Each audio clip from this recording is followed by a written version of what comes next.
निशा अपनी 4 छोटी बहन के साथ कचरेदान में सो रही थी, जहां मक्खियां भिनभिना रही थी और धूप की किरण उन 5 पर सीधे आ रही थी। तभी कूड़े से भरी गाड़ी भी आ जाती है। अरे ओ लड़कियों, चलो उठो उठो उठो उठो उठो उठो। अरे ये तो उठती ही नहीं है। पता नहीं इतनी गर्मी में इस गंदगी भरे कूड़े कचरे में कैसे सो गए हैं ये लोग।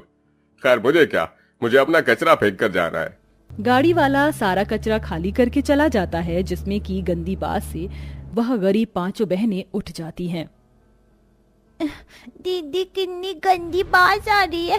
कूड़े में मेरी तो फ्रॉक भी गंदू गंदू हो गई है। ये मुझको माँ ने दिलाई थी।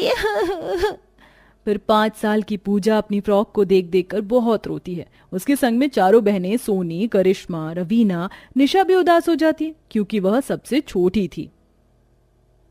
रो मत पूजा, तुम्हारी दीदी है ना, मैं तुम्हें नई फ्रॉक दिला दूंगी। झूठ झूठ झूठ, तुम सिर्फ और सिर्फ झूठ बोलती हो दीदी। तुम हमारे लिए घर भी नहीं बना पा रही हो। देखो हमें कचरे में सोना पड़ता है, वो भी इतनी गर्मी में। नीनी भी नहीं आती है। पूजा अपनी नासमझी में अपनी बड़ी बहन को बहुत कोसती है।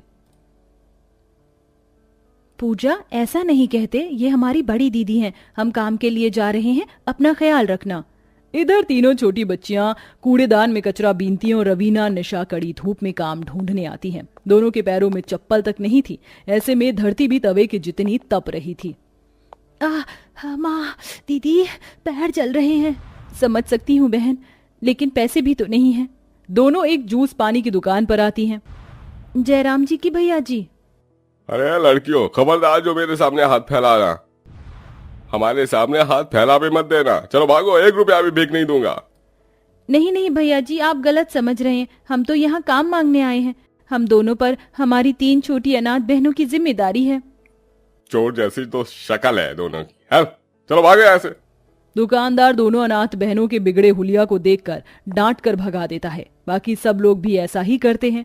माँ बाप के जिंदा रहते बच्चे हर बुरे से बुरे दुख में भी हंसते हुए हद से गुजर जाते हैं, लेकिन जब सर से माँ बाप का साया उठ जाए तो अपने भी बेगाने हो जाते हैं। आज भी हमको किसी ने काम नहीं दिया।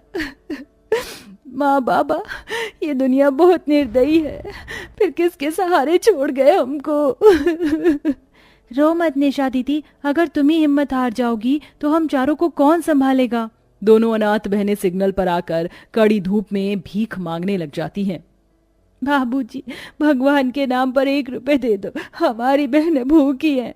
उस बड़ी सी मर्सिडीज गाड़ी में एसी में बैठा पत्थर दिल अमीर आदमी उन बहनों की पुकार को अनसुना कर देता है।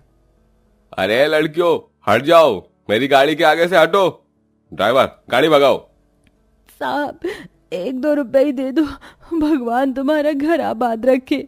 गाड़ी फुल स्पीड में चल पड़ती है और रवीना कंकड़ भरे सड़क पर गिरकर जख्मी हो जाती है और रोते हुए कहती है, याद है दीदी, इस शहर में हम अपनी माँ के साथ न जाने एक नई जिंदगी शुरू करने की कितनी उम्मीद लेकर आए थे। हाँ बहन, मैं कैसे भूल सकती हूँ उस नौबत को। अजी उठ जाओ, मुझे और मत सताओ। उठो ना, उठते क्यों नहीं हो। लगता है इसे पति के जाने का गम लग गया है। बड़ा जुल्म किया है ऊपर वाले ने। पता नहीं अकेले 5-5 बेटियों को कैसे पालेगी। सविता के सामने उसके पति धर्मेंद्र की लाश पड़ी थी। वह बस सुध-बुध होकर रोती जा रही थी। उसके संग में उसकी 5 बच्चियां भी बाबा बाबा कहकर रो बिलख रही थीं। तभी सविता अपनी कलाई की चूड़ियां पटक कर तोड़ लेती है और अंतिम संस्कार कर देती है। अब मेरी बच्चियों की जिम्मेदारी मुझ पर है। ना तो मैं पढ़ी लिखी हूँ, ना मुझ में कोई हुनर है। मैं कैसे पालूंगी? भगवान को ही तो रास्ता दिखा। तभी सविता का ध्यान अपने आंगन में उगे हरी घास पर जाता है। मुझे हाथ पंखा, चटाई, झाड़ू बनाना तो आता ही है। क्यों ना इस घास से मैं ये सब बनाकर बेचूं। सविता के संग में उसकी 5 बेटी भी झाड़ू पंखे बनाती हैं, लेकिन सबके घर में कूलर पंखा लग जाने से कोई भी घास के सामान पर एक नजर भी नहीं मारता। वो सब चिलचिलाती गर्मी में बाजार में बैठी बैठी रहती हैं। कई दिनों भूखे रहने के बाद सविता अपनी 5 बेटियों का साथ लेकर गांव से शहर आ जाती है। अब हम यहीं कमाएंगे, खाएंगे बच्चियों, पर मुझे पहले काम धाम ढूंढना होगा। निशा, अपनी 4 बहनों का ध्यान रखना। सविता धूप गर्मी में कई दिन के भूखे हालात में काम ढूंढने जाती है, जहां आती जाती गाड़ियों के बीच में वह चक्कर खाकर गिर जाती है और उसको एक गाड़ी मारकर चली जाती है। अगले 2 दिन तक उसकी लाश लावारिस की तरह पड़ी रहती है। निशा 2 दिन बाद भी गर्मी, धूप और लू में अपनी बहनों के साथ उसी जगह में बैठी होती है जहां सविता उन्हें छोड़ गई थी। दीदी, माँ कहाँ है? बोलो ना। दीदी, मुझको माँ के पास जाना, लेकर चलो ना। निशा दीदी, मेरा दिल घबरा रहा है। माँ को गए 2 दिन हो गए, हमें चलकर उनको ढूंढना चाहिए। ठीक है, चलो चलते हैं। दीदी देखो ना, वहाँ पर इतनी भीड़ क्यों लगी है? चलो देखते हैं करिश्मा। जैसे ही 5 अनाथ बहनें अपनी माँ की लाश को देखती हैं तो बहुत रोती हैं। जहाँ एक झाड़ू वाला कुछ इस तरह की बातें कर रहा था। अरे पता नहीं किसकी लावारिस लाश है, थोड़ी देर में कचरे की गाड़ी आएगी और ले जाएगी उठाकर। मैं किसी को अपनी माँ को ले जाने नहीं दूंगी, ये हमारी माँ है। हाँ तो ले जाओ उठाकर, वरना कचरे की गाड़ी आएगी और भरकर ले जाएगी। चारों अनाथ बहनें उस दम निकालने वाली धूप में उसकी अर्थी कंधे पर उठाती हैं और पूजा मठ के लिए आगे आगे धूप में चलकर शमशान घाट लाकर अंतिम संस्कार कर देती हैं। उस दिन से वह बेठिकाना कचरा दान में सोती हैं। पर क्या छोटी, आज तो हमको भीख भी नहीं मिला, अपनी बहनों का पेट कैसे भरवाएंगे? हम तो भूखे रह भी लें। तभी दोनों रास्ते से गुजरते हुए एक पार्क देखती हैं जिसमें माली घास काट कर फेंक रहे थे। दीदी देखो, कितनी हरी हरी ताजी घास है, और देखो इस माली ने तो इतने सुंदर फूल लगे पेड़ों को भी काट दिया है। इन्हें ले चलते हैं। पर इस घास का करेंगे क्या रवीना? दीदी, गांव में फूस का घर बनता है और कितना लंबा चलता है, तो क्यों ना हम इस घास से अपना घर तैयार कर लें? ये भी तो टिकेगा। तुम ठीक कहती हो। दोनों बहनें घास बटोर कर सर पर उठा लेती हैं, जिसमें एक जादुई कीड़ा भी लिपटा हुआ था और घास में वो चला आता है। दीदी, आप इतनी घास क्यों लाई हैं? इससे हम अपने रहने का घर बनाएंगे, क्योंकि घास बहुत ठंडी होती है। सुनो, मेरी मदद करो।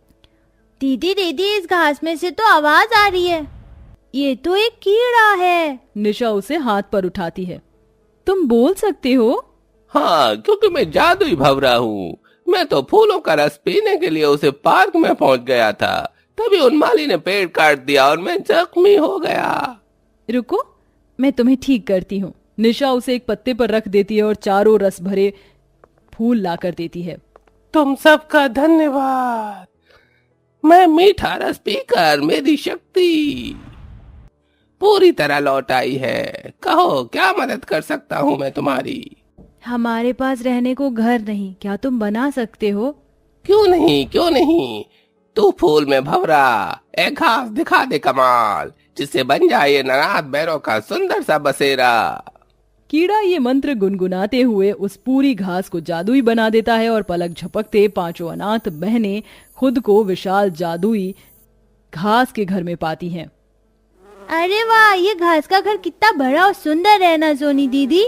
हाँ पूजा, और इस घर में तो कितनी ठंडक भी है, गर्मी भी नहीं लग रही। देखो, इसकी तो दीवार भी हरी और दरवाजे भी। अच्छा, अब मैं चलता हूँ। तुम 5 का जो भी इच्छा हो इस घास घर से कह देना, ये पूरी कर देगा। ये कहकर वह कीड़ा गायब हो जाता है। क्या सचमुच हम इस जादुई घास के घर से जो मांगेंगे वो ये देगा? तो फिर मैं मांगती हूँ कि हमारे सामने अच्छा अच्छा खाना आ जाए। और घास का जादुई घर अपने जादू से उन्हें लजीज बढ़िया खाने की थालियां देता है। ये तो सच में जादुई घास का घर है। दीदी चलो खाते हैं। कई दिन तक भूखे प्यासे गर्मी में भटकने के बाद वह उस दिन पेट भर कर खाती हैं। अब तो मेरा मन ठंडी ठंडी आइसक्रीम खाने का कर रहा है।